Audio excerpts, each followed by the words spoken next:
Olá pessoal, tudo bem com vocês?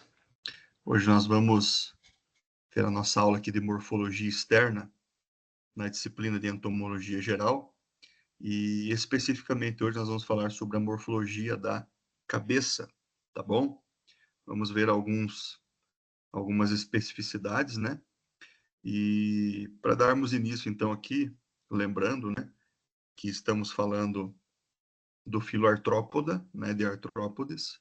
Eles têm, então, uma heteronomia, que significa que esse corpo deles aí é um corpo segmentado, ele é dividido em partes, né, distintas, e nós temos três principais divisões, que são os tagmas, né? Temos, então, o tagma sensorial, que é a cabeça, o tagma locomotor, que é o tórax, e o tagma visceral, que é o abdômen, tá bom? Dando uma olhada aqui nessa outra imagem, a gente percebe que os tagmas, que já são divisões, eles também possuem as suas subdivisões. Fica muito claro a gente observar aqui, ó. Deixa eu só pegar aqui um ponteiro para ficar mais fácil. Ok. Então, podemos perceber que daqui até essa porção, nós temos o tórax, né? E esse tórax é dividido por porções menores, por exemplo, protórax, mesotórax e metatórax, ok? Temos também algumas divisões na própria cabeça e também no abdômen. Hoje nós vamos focar um pouco mais, como falamos aqui com vocês, o tagma sensorial, que é a cabeça, tá bom? Então, observando esse primeiro tagma, que é a cabeça, né? Esse tagma sensorial, nós podemos observar aqui alguns apêndices fixos, que nesse caso aqui nós podemos observar os olhos compostos, né? Então são apêndices fixos.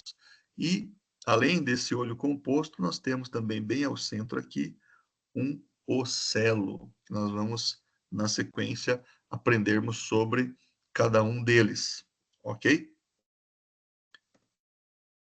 Também, né, na cabeça nós temos alguns apêndices móveis. Os apêndices móveis seriam quem? Temos as antenas, tá? E também o aparelho bucal desses insetos são apêndices móveis, tá bom? Então, cabeça, tagma sensorial, nós temos apêndices fixos, olhos compostos e ocelo, apêndices móveis, antenas e aparelho bucal, tá bom? Então, olhando aqui, nós vamos ver depois também com maior profundidade. Temos aqui uma série de aparelhos bucais, sendo o mastigador ao centro o mais primitivo e se desenvolvendo a partir dele o aparelho bucal do tipo lambedor, sugador maxilar e sugador labial. E aqui uma variedade de tipos de antenas, tá? Que nós também vamos poder detalhar para vocês. Então aqui, fazendo parte da nossa introdução, nós vamos também ver na sequência esse tagma, que é o tórax, conhecido como tagma locomotor, tá bom? Por que ele é tagma locomotor, gente? Porque nós temos alguns apêndices locomotores. O que é apêndice? Aquilo que está ligado a uma estrutura principal, né? O apêndice é como se fosse um anexo, ok? Está ligado intimamente com uma estrutura principal, tá certo? Esse tagma aqui, nesse caso é o tórax, ele é denominado então de tagma locomotor, porque olha só quem que nós temos ligado nele aqui, ó. Nós temos os três pares de pernas, né? E temos aqui os dois pares de asas. Percebo que não está nem saindo da cabeça e nem a partir daqui do abdômen, né? É o tórax. Existem essas placas aqui, ó, são placas laterais de proteção aí para esses insetos, tá bom?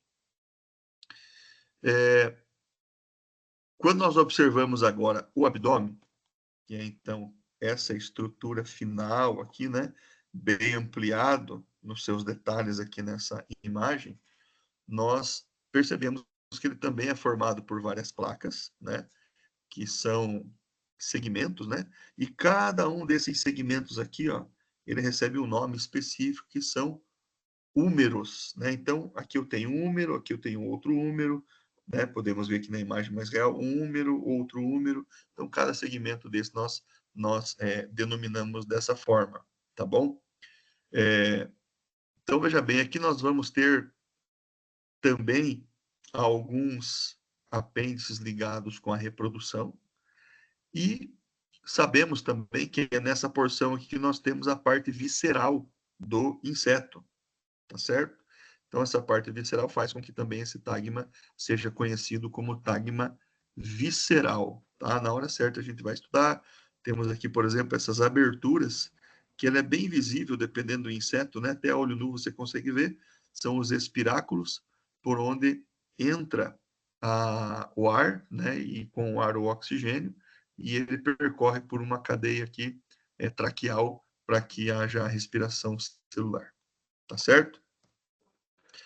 Então, esses outros dois tagmas aí, o tagma locomotor tórax e o tagma visceral abdômen, nós vamos ver na sequência.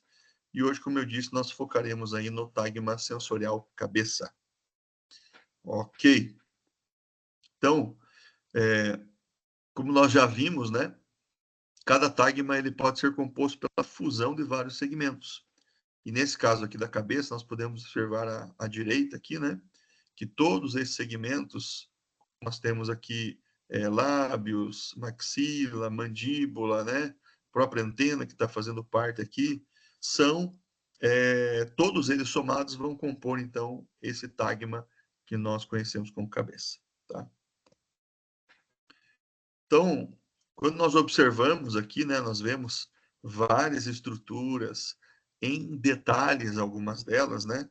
Nós lembramos da importância que isso tem, principalmente para quem trabalha com a entomologia e com a identificação de insetos, tá certo? É muito importante. É claro que às vezes quando você faz, às vezes um curso de agronomia, você não vai se aprofundar tanto em algumas questões, como, por exemplo, alguns cientistas que se ocupam justamente da identificação. E aí, cada setor desse aqui acaba sendo importante, cada vértice desse acaba sendo importante para definir a especificidade de um gênero e de uma espécie, tá bom? Então, assim, a cabeça, gente, ela é dividida, ou melhor dizendo, ela tem três funções específicas, né?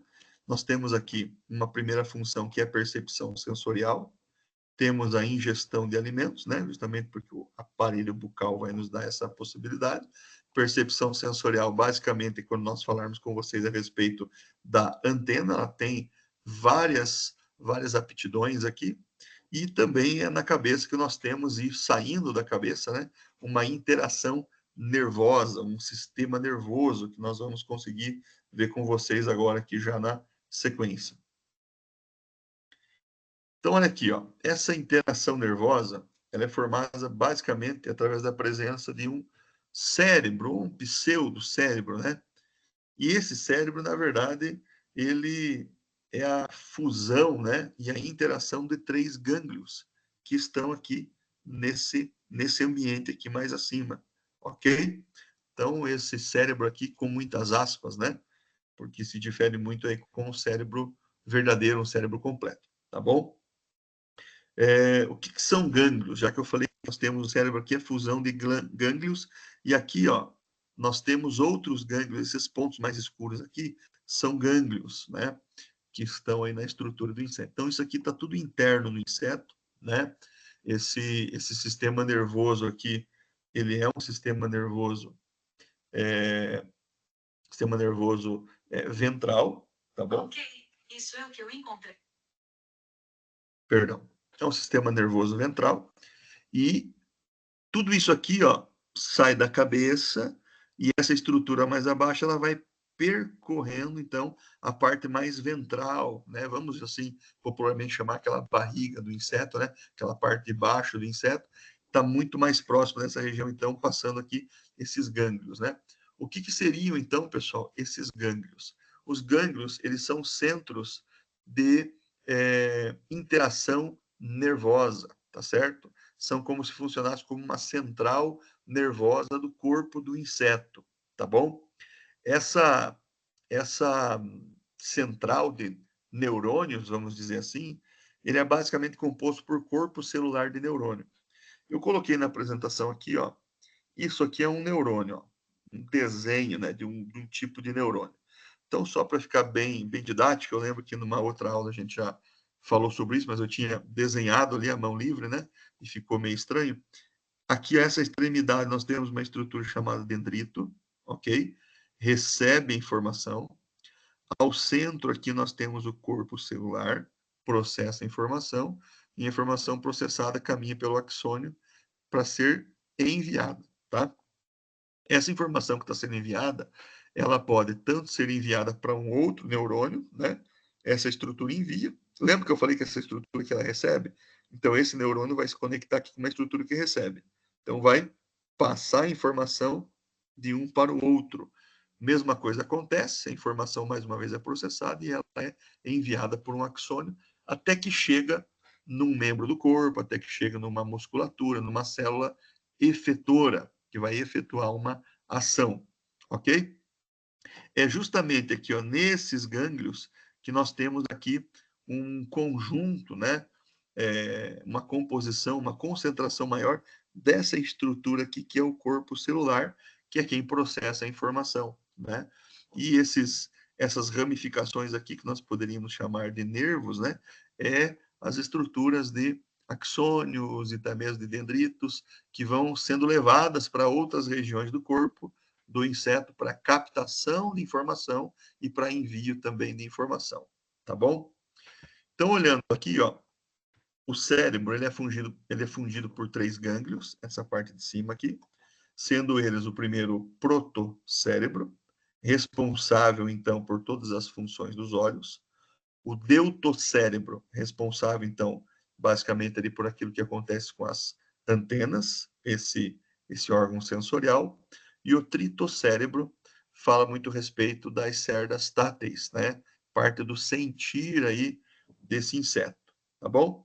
Então, acredito que, sim, uma coisa interessante que dá para a gente ainda observar aqui é que quando nós saímos dessa estrutura nervosa caminhando à direita, nós temos aqui uma estrutura nervosa mais primitiva, tá?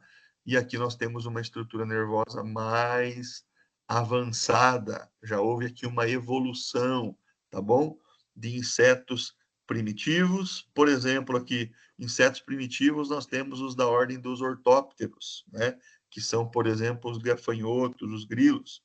E quando nós olhamos aqui para os mais evoluídos, nós podemos citar insetos da ordem dos himenópteros, como, por exemplo, as abelhas e as vespas, tá bom? Então, nós temos essas possibilidades aí, tá? Perceba que aqui eu tenho centros, né? Centros de corpos celulares e neurônios, que são esses gânglios, distantes um dos outros. Então, a formação tem que deslocar, a resposta às vezes é mais lenta, mas quando eu vou evoluindo, perceba que tudo vai se concentrando mais próximo da região que nós conhecemos como cérebro e as interações nervosas ficam muito mais rápidas, muito mais ágeis, e por isso esses insetos acabam sendo mais evoluídos, ok? Só lembrando que quando a informação está passando de um neurônio para o outro aqui, ó, nós temos aqui, então, o que nós chamamos de sinapse, tá? É essa região em que o axônio de um neurônio envia neurotransmissores para o dendrito de um outro neurônio e acontece aqui uma troca de informação, ok? Através de químios receptores, tá certo? E essa é uma região que os neurônios não se tocam necessariamente, mas ficam muito próximos e acontece, então, essa transmissão de informação. Agora vamos falar, então, do apêndices da cabeça, né? Então, temos os fixos, como nós já vimos com vocês, e temos também alguns apêndices móveis. No caso dos olhos, que são apêndices fixos, nós temos, então, os olhos compostos, e também podemos observar aqui no centro, né? Se nós olharmos aqui, os ocelos, tá certo? Que são estruturas mais simples. Então, e no caso do apêndice móvel, nós temos aqui, como já foi falado, antenas e aparelho bucal.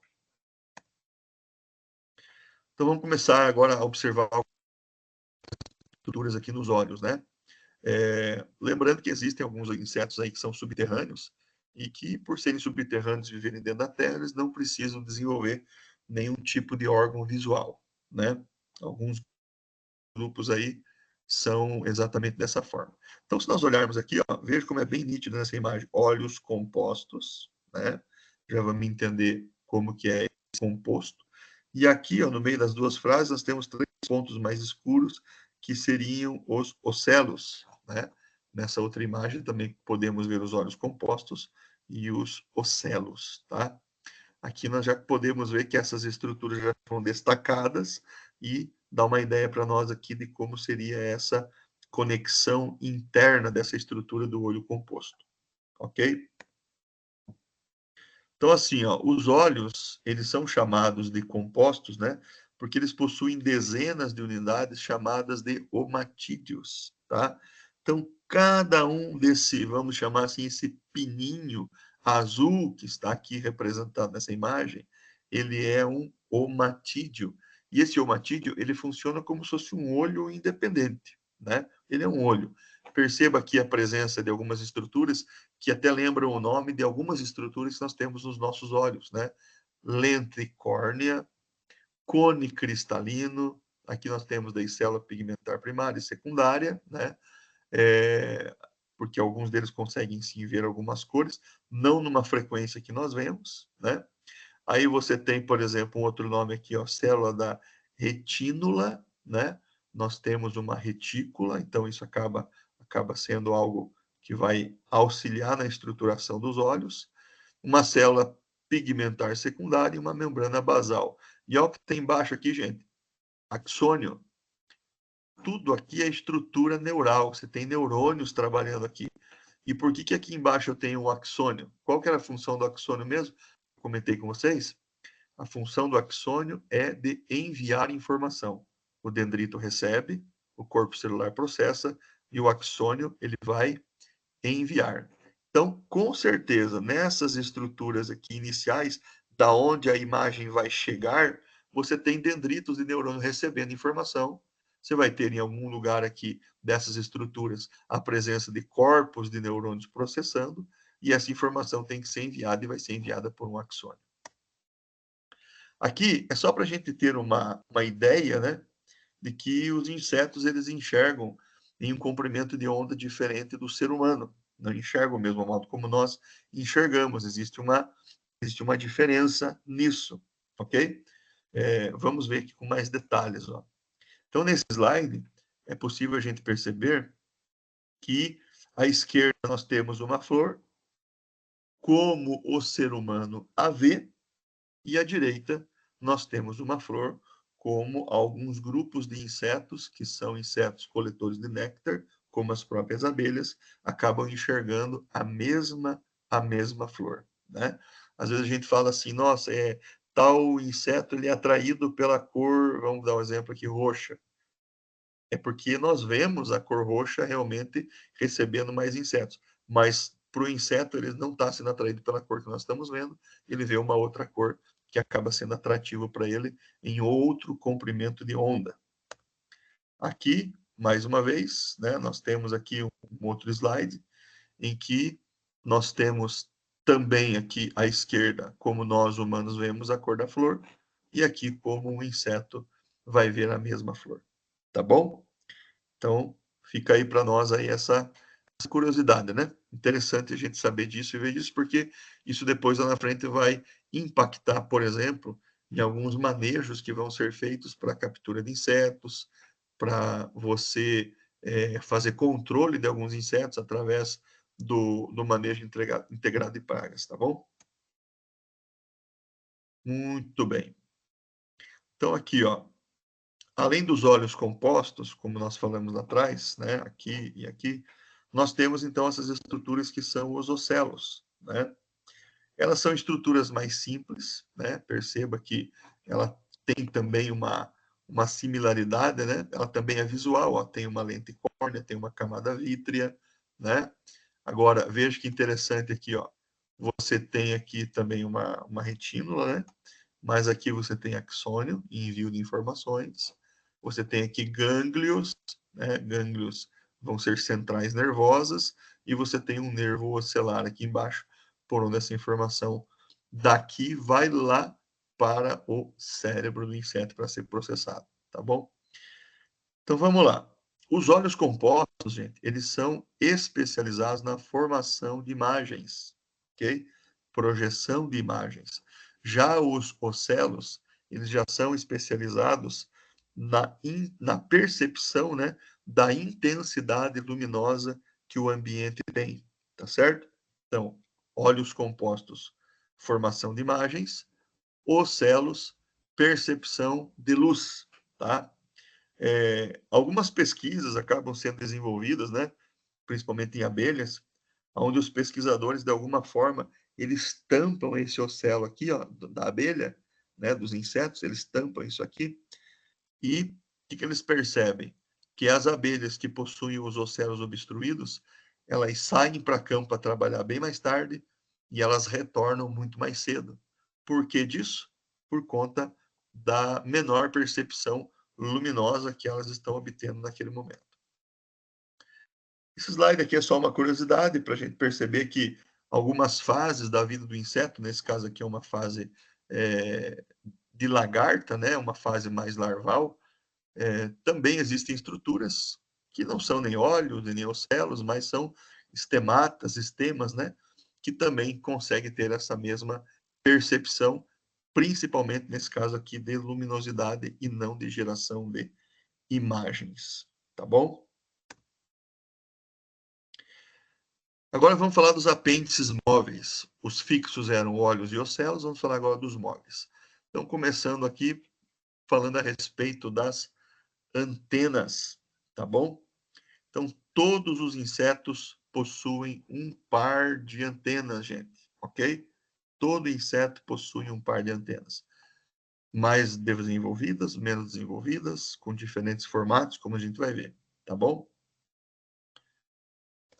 Então, aqui, ó, as antenas, elas são apêndices sensoriais que podem auxiliar o inseto no olfato, olha só, audição, também auxilia no tato e na gustação, né? Então, perceba que nós temos um órgão para cada um desses sentidos, né?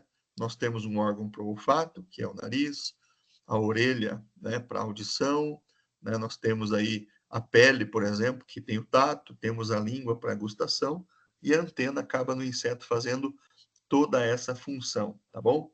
Podendo auxiliar também, às vezes, no equilíbrio, a antena, dependendo, né, do tamanho dela, ela pode também, dependendo da espécie, auxiliar o macho para segurar a fêmea no momento da cópula, ok? Então, assim, ó, nós temos aqui algumas regiões, né? Nós temos, na verdade, são 3 regiões bem definidas aqui, né? Cada uma dessas regiões nós chamamos de artículo, né? Então, nesse primeiro artículo aqui, nós temos o escapo, ok? Temos o escapo. Depois, nós temos aqui uma segunda estrutura que nós chamamos de pedicelo. Esse pedicelo ele faz justamente essa possibilidade da antena aqui permitir que esse artículo posterior seja móvel. Então, você tem aqui esse escápulo e pedicelo, geralmente ele vai estar imóvel, né? E essa parte da antena, a partir do pedicelo, aqui é como se fosse, não, ele tem uma articulação aqui, e essa parte da antena ela consegue se movimentar justamente para captar todas essas sensações externas aí ao corpo do inseto, ok? Muito bem. Então, quando nós olhamos então para essa última estrutura aqui, nós vamos focar agora a partir desse momento nessa estrutura, que é flagelo, porque é aqui que as antenas se diferenciam umas das outras em vários tipos de antenas, tá? Perceba que esse flagelo, ele é composto por esses gominhos aqui, que nós chamamos de antenômeros, pessoal, tá bom? Antenômeros. E esses antenômeros que variam muito em relação ao número, podendo ser pouco, podendo ser muito, e vão variar, como eu falei para vocês, muito aí sobre a forma, tá?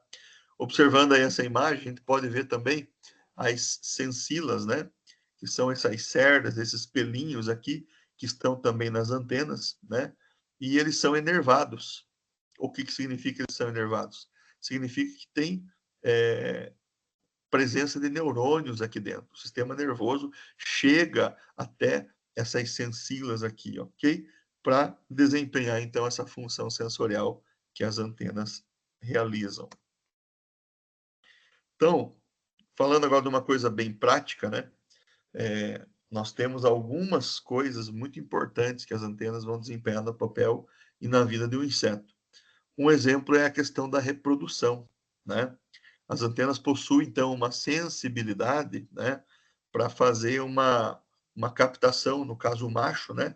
Ele consegue, às vezes, a centenas de metros, gente, perceber a presença de feromônios liberados pela fêmea, né? Para que ele consiga seguir essa trilha de feromônio até que ele possa encontrar a fêmea para o momento do acasalamento, tá certo? Então, esse feromônio aqui, eles são hormônios, né, sexuais que a fêmea libera no ar quando ela está pronta para o acasalamento, tá? E o macho, ele vai perceber, então, esses feromônios, ele percebe através do quê? A hora que esses feromônios tocam nas antenas, aquelas sensilas, aqueles pelinhos que estão ligados ao sistema neural, vão entender que ali existe uma fêmea, e aí, por uma questão de concentração, ele vai se aproximando cada vez mais e ele chega até a fêmea para poder fazer a cópula, tá? Isso é importante por quê, gente? Porque logo mais, né, a gente vai ver com vocês a questão do manejo integrado de pragas. Nós temos lá uma técnica chamada de confusão hormonal. O que significa? Os pesquisadores aí, eles acabam sintetizando alguns feromônios sexuais e liberam no ambiente, né, através de alguns sachês, para confundir aí, no caso, o macho, para ele não acabar encontrando a fêmea. Então, o que acontece? Eles liberam alguns sachês aí no ambiente. O macho, ao invés de seguir essa trilha de feromônio para chegar na fêmea, ele vai seguir uma trilha de feromônio sintetizado para chegar até esse sachê. E como causa uma confusão, se o macho não encontra a fêmea, não há cópula, não há reprodução e não há aumento da população praga dentro da tua lavoura. Ok? Então, aqui, ó, nós temos, então, né, uma relação grande de antenas, aí, como já falamos anteriormente. É uma grande diversidade, pessoal, tá? E os flagelos, eles vão se modificando, né? E se diferenciando em cada inseto. E é isso que a gente vai discutir com vocês aí, vamos dar uma olhada aí daqui em diante, tá bom? O primeiro tipo de antena, nós temos uma antena do tipo filiforme, ok? Filiforme. Lembra que os antenômeros são cada gominho aqui dessa antena, né? E nesse caso aqui, eles possuem praticamente o mesmo tamanho, tá certo? Então ele recebe esse nome aí, tá? De filiforme, como se fosse aí um filete, tá certo? Então, algumas ordens aqui que nós podemos encontrar esse tipo de antena, tem a ordem Blatódea, né? Onde estão as baratas, né? Você tem aí os ortópteros, os dermápteros, e são esses alguns exemplos, tá? Não se preocupe que esses nomes aí já já vocês vão se familiarizando mais com eles, tá bom? Então vamos lá, seguindo aqui depois do filiforme, lembrando que eu já comentei, né, que da ordem dos ortópteros, né? Falei no slide anterior lá, nós temos então os gafanhotos, né? E essa ordem dermáptera aqui, essa ordem são as tesourinhas que fazem parte, tá bom? Tesourinha. Aqui, gente, nós temos a antena do tipo moniliforme, tá bom? Perceba que os antenômeros aqui já têm um formato mais arredondado do que a antena que nós vimos anteriormente, tá bom? Todos têm um tamanho muito similar, que lembra uma espécie de um colar, né? Um colar, por isso esse nome aí, moniliforme. Então, nós temos aqui a ordem Isóptera, né? Blatódia, são as baratas, e a ordem Coleóptera, né? Onde estão sempre os besouros. Os besouros são da ordem coleóptera. Ok? Na sequência, nós temos, então, as antenas do tipo cetáceas. Perceba que os antenômeros diminuem de tamanho à medida que se distanciam da base. Onde é que está a antena aqui, professor? A antena está aqui, ó. Tá? Então, nós temos essa antena aqui, ó. Ok? E o nome dela é cetácea por quê? Porque a parte que nos interessa observar é essa aqui, ó. Ela vai afinando como uma ponta de seta. Por isso o nome cetáceo, ok? Essa ordem aqui, odonata, é a ordem onde estão presentes as libélulas, tá bom? Na sequência, temos aqui antenas do tipo serreadas, ok? Não fica muito difícil entender o porquê, né? Tem esse aspecto aqui de dentes de uma serra, ok? Podem ser serreadas ou biserreadas, tá? E os coleópteros, né? Como dá para ver aqui, um tipo de besouro, fazem parte, então, desta... possuem esse tipo de antena. Temos aqui o estiliforme, né? Antenas do tipo estiliforme. Perceba que esse segmento distal, o que é um segmento distal? É o mais distante, então é a ponta da antena, né? Ele lembra um estilete, tá certo? Lembra um estilete. Então nós temos aí dípteros, como as moscas, lepidópteros, como as borboletas e mariposas, né? E assim por diante. Então aqui ainda falando do estiliforme, fica mais visível aqui, né? Nessa parte mais distal, mais distante da antena, a presença de uma estrutura que lembra aqui um estilete, tá bom? Agora nós temos aqui antena do tipo clavada e capitada, tá? Perceba que o que vai diferenciar muito aqui é a parte final da antena, tá bom? Então, a primeira coisa aqui, nós temos essa antena do tipo clavada, ok? Aumenta lá na ponta o tamanho, lembrando uma clave, né? Clave é algo que aumenta de tamanho ou algo mais volumoso na extremidade, né? É uma clave. Então, temos aqui a antena do tipo clavada e temos aqui do tipo capitada. Perceba que forma aqui a presença aqui de alguns capítulos, ok? Capítulo é divisão, né? Capítulos de um livro são divisões bem nítidas de uma para outra. Então, você tem aqui uma antena capitada, tá certo? E você tem aí a ordem da lepidóptera e dos coleópteros, borboletas e besouros, como a gente já vem falando com vocês. Agora nós temos aqui uma antena do tipo fusiforme, tá? Nós temos aqui essa extremidade aqui, né, apresenta uma dilatação.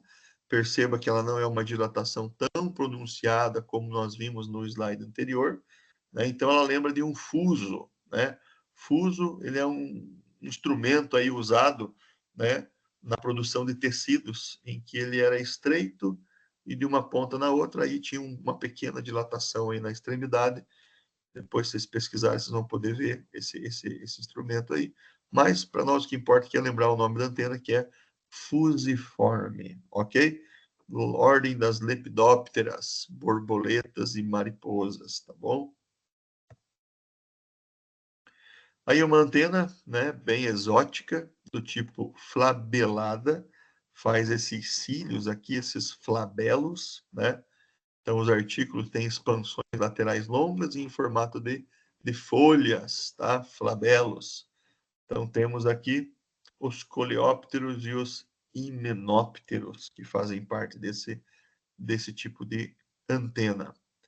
Na sequência, nós temos a antena do tipo lamelada, né? 3 segmentos finais apresentam-se aumentados, formando lâminas arredondadas ou ovaladas, né? Formando essas lamelas de lâminas, né? Então, uma ordem aqui é os coleópteros. Na sequência, nós temos a antena pectinada, tá? Ela lembra aí as cerdas de um pente, né? Pectinado. Pode ser unilateral, apresentar as cerdas apenas num lado, ou ser bilateral, ter cerdas aqui e ter cerdas aqui também, ok? as lepidópteras também, nesse caso aqui, inclusive é a foto de uma borboleta, tá bom?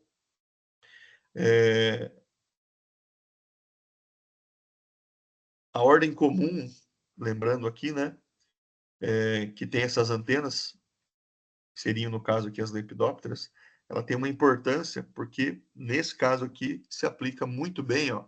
Perceba que tem muito mais área para que haja a captação do tal do feromônio que eu falei para vocês no slide anterior, tá bom? Uma coisa é uma antena mais lisa, com pequenas sardinhas, e outra coisa é uma antena como essa aqui para captação aí desses feromônios, tá certo? Antena do tipo plumosa, bem exótica também, né? Cada antenômero, nesse caso, possui uma pilosidade. Então, perceba aí que você tem aqui né, a antena, cada antenômero é aqueles gominhos que vai tendo, e de cada antenômero vai saindo aí uma pilosidade, dando esse aspecto de pluma, né? Comum aí em dípteros, alguns mosquitos aí, tá? Umas moscas. Aqui temos a antena do tipo aristada, né?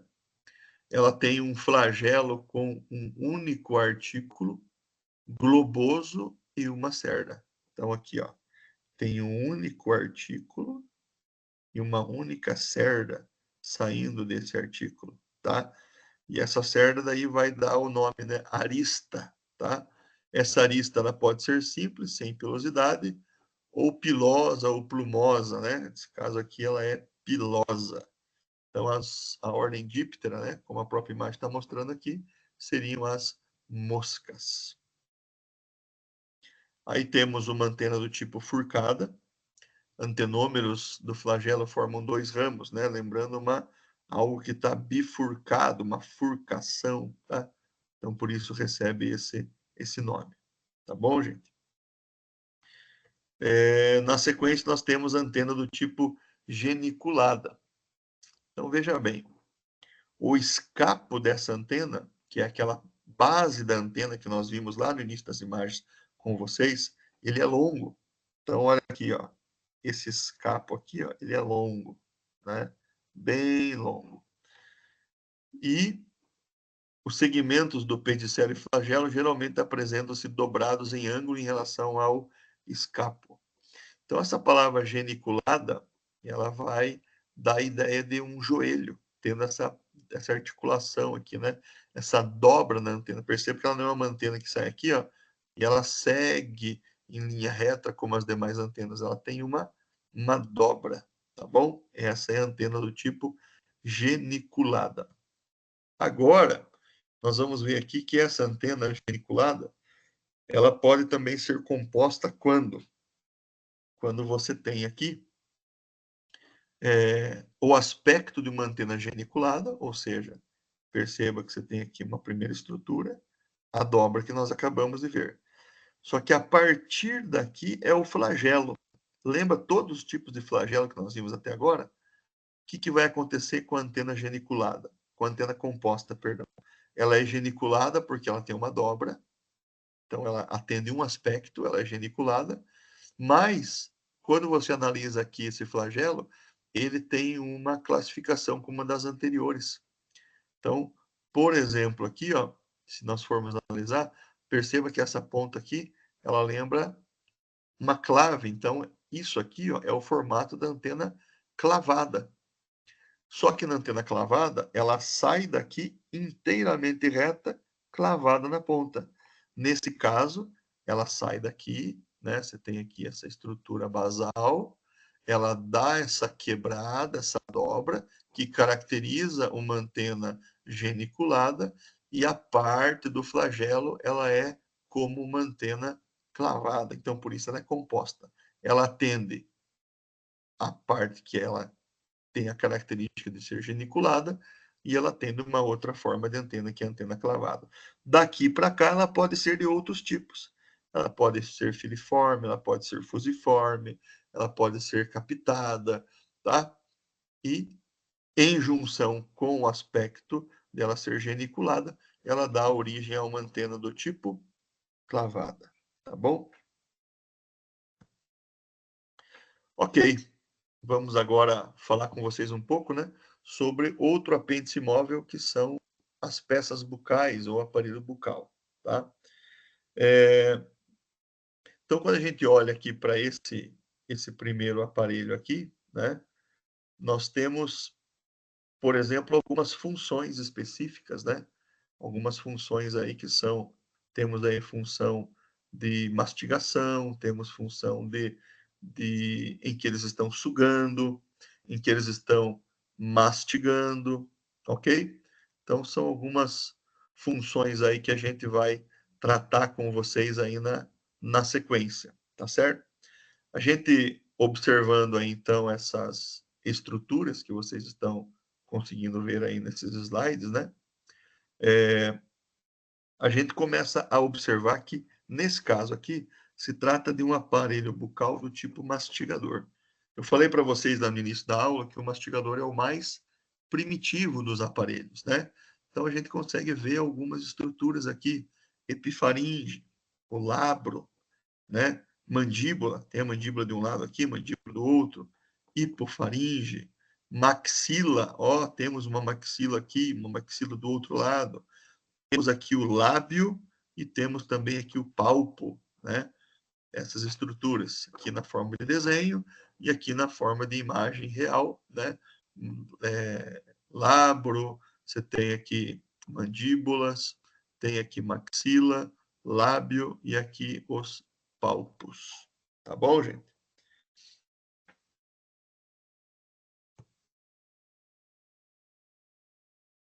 Então, você pode perceber nas duas imagens, né? Na da esquerda, nós temos um aparelho bucal do tipo mastigador para um animal fitófago, tá? Que é para dilacerar folhas, né? E na direita, a gente tem aqui um aparelho bucal do tipo mastigador, tá bom? De um animal do tipo predador, com mandíbulas para dilacerar a presa. Então, perceba que dependendo da aptidão ou do hábito alimentar desse inseto, é aquilo que se desenvolve. Então, nesse caso aqui, você tem um fitófago, né? Ele vai raspar folhas, tá certo? E perceba que a mandíbula dele aqui, ó, ela é pouco desenvolvida, né? Agora, para um inseto em que ele tem um aparelho bucal do tipo mastigador e que ele é predador, né? Ele vai se alimentar de outros animais, então ele tem que capturar esses animais. Veja que você já tem uma mandíbula muito mais agressiva aqui nesse caso, tá bom? Então, estamos aqui olhando para a mesma imagem do início da apresentação, né? E lembrando que nós temos aqui, então, uma evolução, né? Como eu já havia falado para vocês, o aparelho bucal mais primitivo é o mastigador, evoluindo para lambedor, sugador maxilar e sugador labial. Então, vamos lá. O primeiro aparelho que nós vamos ver aqui com vocês é o aparelho bucal sugador labial ou sugador picador, tá bom? Então, tem peças, as peças bucais são modificadas em estiletes ou atrofiadas, né? O lábio se transforma em um tubo, aloja dentro dele o estilete. São classificados segundo o número de estiletes abrigados no interior. Então, veja bem, gente. As peças bucais, elas foram modificadas a partir do mastigador. Lembra que o mastigador é o primitivo, logo se entende que os demais evoluíram a partir dele, tá?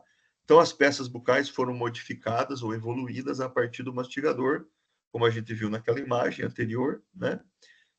De forma que o lábio mastigador, ele se desenvolveu e se modificou como um tubo labial composto por estilete, que nós chamamos de rostro, tá? Essa estrutura aqui seria a estrutura do rostro, tá certo? Então, nós temos aqui algumas classificações desse tipo de inseto.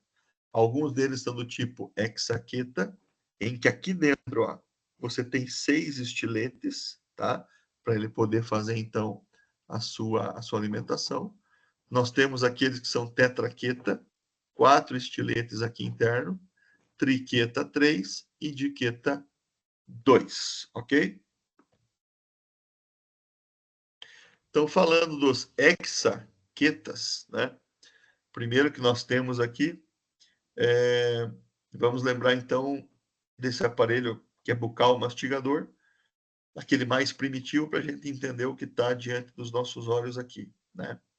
Então perceba aqui, ó, que os tal dos 6 estiletes que ele tem, significa o quê?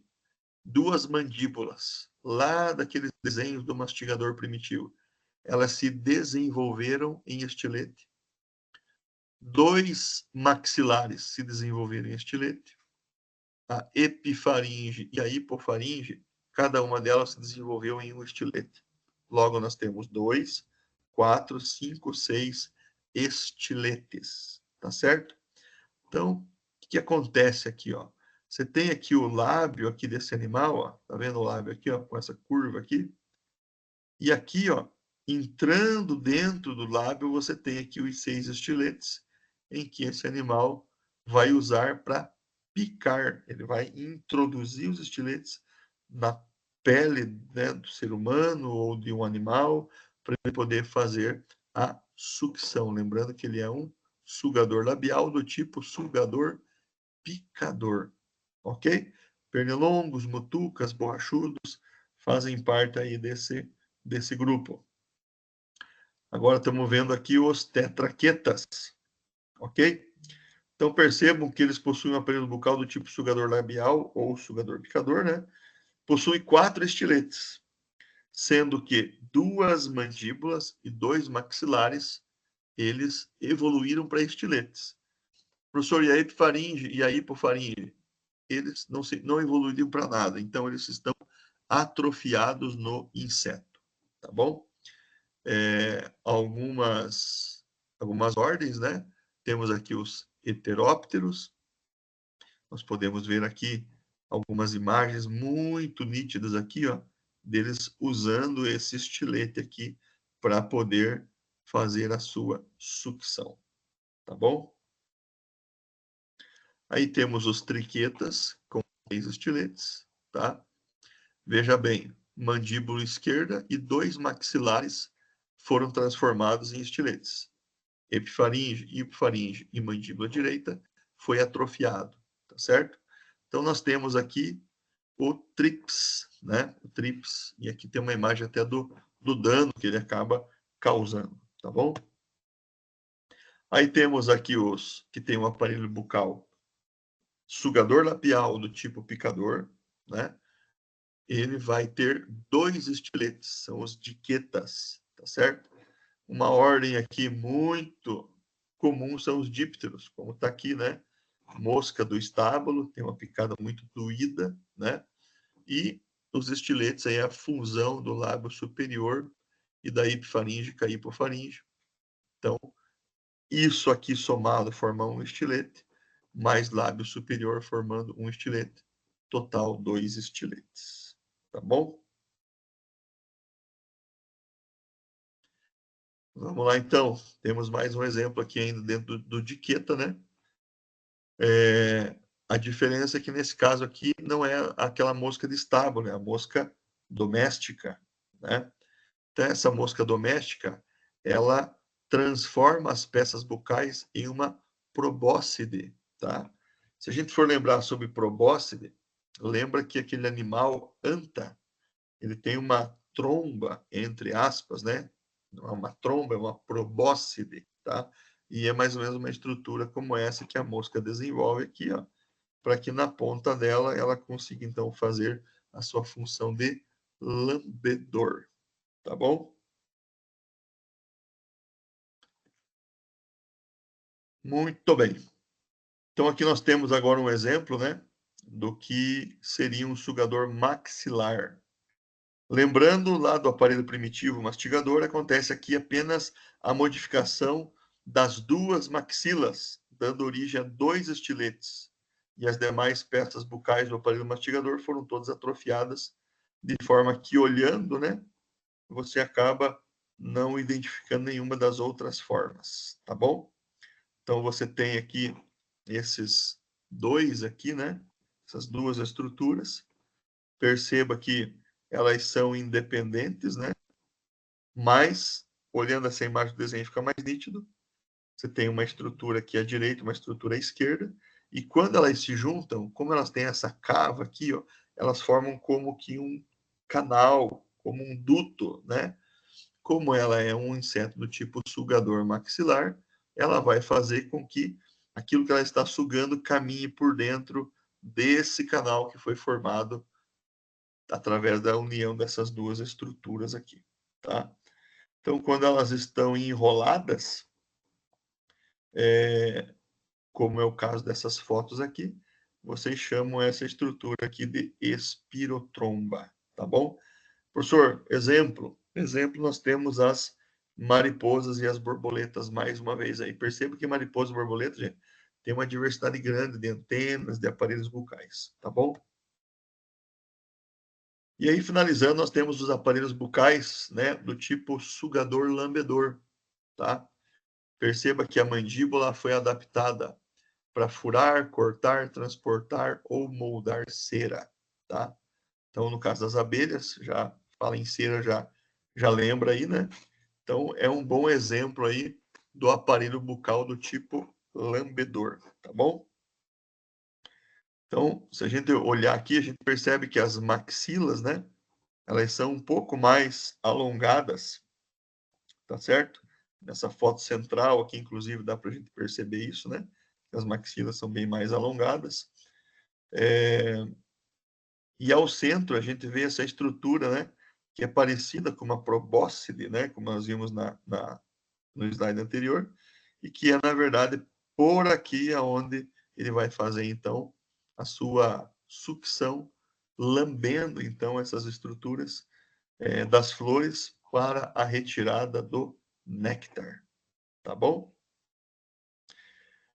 Gente, finalizando mesmo, então, uma outra forma de nós classificarmos aqui esse tagma sensorial que é a cabeça, é a direção das peças bucais. Que eu encontrei na internet sobre... Perdão, estou com o celular do lado aqui, ele acaba ouvindo eu falar e vai querendo falar junto. Então, como eu estava falando, ó, uma outra forma de classificação é em relação à direção das peças bucais, tá bom? O que nós temos aqui, ó? Uma classificação chamada de prognata. Como assim direção das peças bucais? Quando a peça bucal ela está orientada junto com a cabeça e com o corpo do animal aqui, ó, do inseto, nós temos então um inseto do tipo prognata. Fica fácil perceber o que eu estou dizendo quando olha para a segunda opção, que é o hipognata. O corpo do inseto está nesse sentido, nessa orientação, e olha o aparelho bucal, ele não está na mesma orientação, ele está a 90 graus, tá? Nesse caso aqui, ó, faz um ângulo de 90 graus. E o opisthognata é aquele que tem uma orientação em que o aparelho bucal, ele praticamente ele retorna, ele volta para trás, fazendo um ângulo aqui inferior a 90 graus, como a gente consegue perceber aqui nesse caso, tá bom? Então, a princípio, seriam essas aí as considerações que eu queria trazer para vocês, tá bom? Isso aqui vai dar suporte para as nossas aulas práticas de laboratório, quando nós vamos lá identificar alguns insetos, fazendo uso da chave de identificação, tá bom?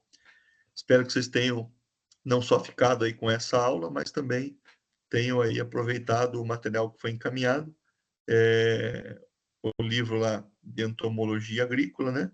Esse capítulo 4 e 5 aí é o que vai falar a respeito desse tagma aí, cabeça, tá certo? E um pouquinho a respeito da visão, tá bom? Obrigado pela atenção de vocês. E na sequência aí, a gente continua essa aula de morfologia externa para falarmos do tagma locomotor tórax e o tagma visceral, que é o abdômen. Tá bom? Até mais, pessoal.